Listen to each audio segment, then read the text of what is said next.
Hello guys, welcome to my new vlog. আজি আমি বনাম রাইস ফ্রাই। এটুক নেপালীত কয় চামৰে ভাত। তো আমি ইয়াত লৈ লৈছো বাদাম, পিঁয়াজ, তেজপাত, জিৰা, লং ইলাচি, হালধি আৰু নিমখ। আজি মায়ে এইটো ৰেচিপি কেনেকৈ বনায় আজি আমি চাম।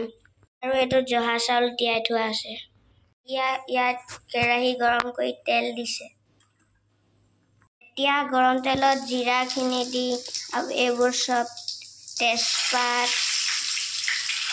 এইটো লৈছে লং এইটো দিছে বাদাম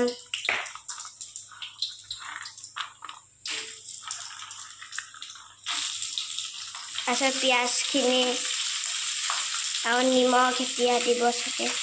এতিয়া এইখিনি ৰঙাকৈ ভাজি ল'ব লাগিব। এতিয়া নিমখ আৰু হালধি দি চাউলখিনি দি পিনে ভাজি থাকিব লাগে ষ্টিমটো অকণমান কম কৰি।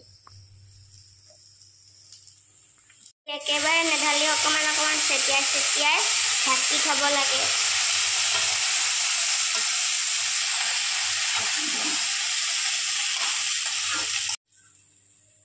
এতিয়া সিজিবৰ বাবে অকণমান পানী দি মছলা ঢালিব লাগে।